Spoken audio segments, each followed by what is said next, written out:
வணக்கம். வெரிகோஸ் வெயின்ங்கிறது ரொம்ப காமனான ப்ராப்ளம். வெரிகோஸ் வெயின்னா என்ன? வெரிகோஸ் வெயின்ல ரத்தம் கால்ல தேங்கி போகுது. திரும்பி போற ரத்த குழாய் சிறைன்னு சொல்றோம். அதுல ரத்தம் தேங்கி போகுது. அது தேங்கி போய் அந்த ரத்த குழாய் விரிவடைஞ்சு பெருசாகி பாம்பு மாதிரி சுத்தி இருக்கும். சில பேருக்கு அந்த நல்லாவே வெளியிலேயே தெரியும். கொஞ்சம் ஒபிசா இருக்கிறவங்களுக்கு வெளியில தெரியாது. இது யாருக்கெல்லாம் வரக்கூடிய சாத்தியம் உண்டு? இது லேடிஸ்க்கு கொஞ்சம் காமன். ரொம்ப நேரம் நின்று வேலை செய்யறவங்களுக்கு வரும்.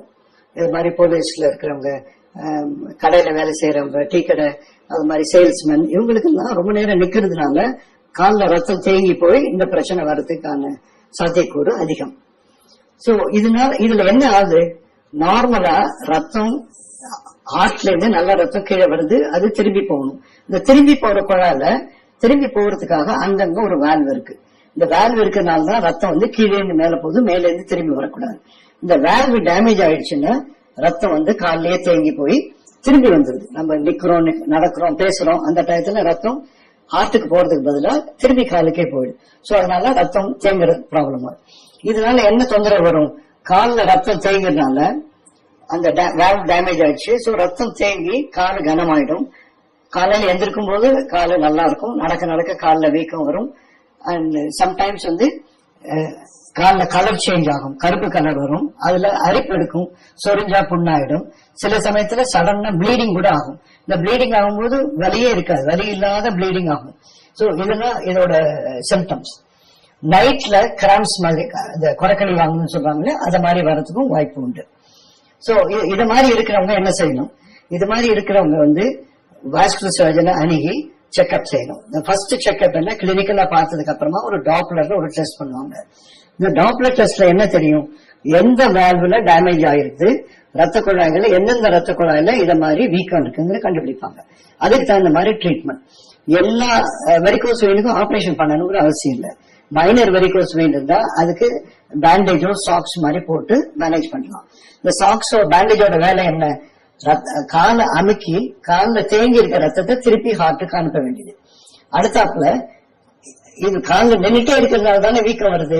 அப்பப்போ படுத்து காலை கொஞ்ச நேரம் தூக்கி வச்சோம்னா ஸ்லோப்ல இறங்குற மாதிரி அந்த தேங்கி இருக்கிற ரத்தம் திரும்பி போயிடும்.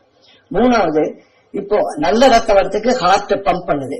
கெட்ட ரத்தம் திரும்பி போறதுக்கு நம்ம காஃப் மசில் தான், அதுக்கு பேரு பெரிஃபரல் ஹார்ட் பேரு. இந்த காஃப் மசில் மூவ்மெண்ட் கொடுக்கணும். யாரெல்லாம் காஃப் மசில் மூவ்மெண்ட் இல்லாம இருக்கிறாங்களோ அவங்களுக்கெல்லாம் அந்த வீக்கம் வரும், வெரிகோஸ் வெயின் வரும். சோ அந்த பெடல் அடிக்கிற மாதிரி காலை இத மாதிரி மூவ்மெண்ட் பண்ணிக்கிட்டே இருக்கணும். உட்கார்ந்து வேலை செய்யறவங்க இதை ஞாபகமா அதை செய்யணும்.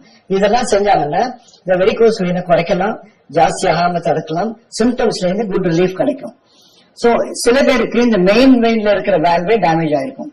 அது மாதிரி இருக்கிறவங்களுக்கு சர்ஜரி செய்கிற மாதிரி இருக்கும். பழைய கால சர்ஜரி எப்படின்னா நம்ம கட் பண்ணிட்டு அந்த வெயினையே உருவி எடுத்துருவோம், ஸ்ட்ரிப்பிங் ஆபரேஷன். இப்ப அது செய்யறது இல்ல. ஒரு சின்ன ஹோல் மூலமா ஒரு நீடில் போட்டு அந்த ஹோல் மூலமா ஒரு லேசரோ இல்ல ரேடியோ ஃப்ரீக்வன்சி அப்ளேஷன் அதை உள்ள செலுத்தி ஹீட் மூலமா அந்த வெயினை பேர்ன் பண்ணி விட்டுரும். அந்த வெயின் பேர்ன் ஆயிடுச்சுன்னா அதுல ரத்தம் தேங்காது. சோ எல்லா சிம்டமும் கரைஞ்சிரும்.